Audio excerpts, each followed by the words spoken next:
তাকাইলে কথাই বলতে পারবে না না শোনো আমি তো অনেক খারাপ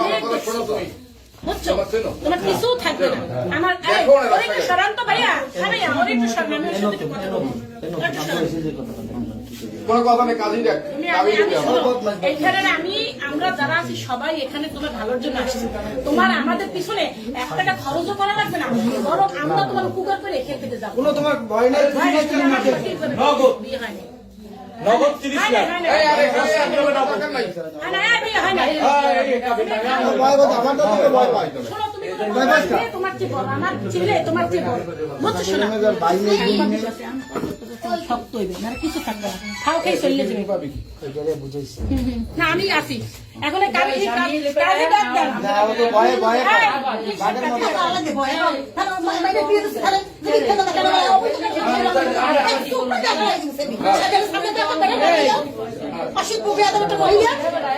জীবনের ভবিষ্যৎ কি রে তোরে যে থুইয়ে যাইবি কে খাওয়াইলে মজমানা খাইবো খাওয়াইবে তোর কিছু হইবে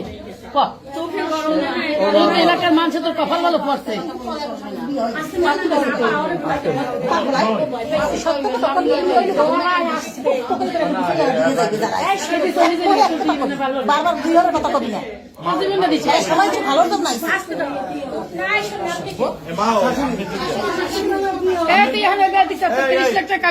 বিয়ে করবি তুই 30 লাখ করে 10 লাখ তো এত দেবে নগদ 10 লাখ দেওয়া লাগবে দেবে ওকে ওকে যা কই দিয়ে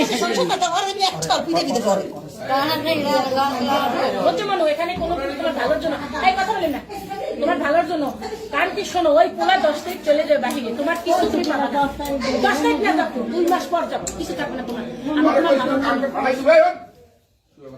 বিয়ে হইবে এখন কাবিন হইবে এরপর কোথায় যায় আর মায়া এই পোলার মায়াই এইটারও সই রাখতে হইবে সব রাখতে হইবে সবই তুমি সব তুলে রাখবে এই তোর তো বাপ মা আছে ফোন দে 1 ঘন্টা সই দিবে না না আসসালামু আলাইকুম ভাইয়া কেমন আছেন ভাইয়া আমাদের একটা এই যে বিয়ে পড়ান লাগবে বুঝছেন এই যে রাজ্জাক খান সরব বসে তুমি এখানে রাজ্জাক খান সরব বুঝছেন এখানে আমরা সবাই আছি আপনি একটু কষ্ট করে চলে আসেন রাজ্জাক খান সরব এই ফেরদৌসের দোকান রাজ্জাক খান সরব বলেন তাহলে হ্যাঁ হ্যাঁ ভিতরে থেকে ফেরদৌসের দোকান বলবেন ফেরদৌসের দোকান ওইখানে লোক আছে আপনাকে নিয়ে আসবে তোর ভালোর জন্য তোর ভালো হবে জি বাবা মার ফোন তো দেন ভাই খুব ভালো একটা বিবাহ আপনি আসেন হ্যাঁ বয়স হয়েছে সব হয়েছে বুড়া করে দর্শন হয়েছে আপনি আসেন আপনি আসেন আসেন এই ফেরদৌসের দোকান ঠিক আছে আল্লাহ হাফেজ এই শোন ওই শুয়ারের বাচ্চা শোন বাপ মায়ের ধরাই দে গান কি পুরো 10 লাখ টাকা কাবিন না তো কিছু থাকবে না তো বুঝছো মানে এখানে যারা তো ভালোর জন্য আইছে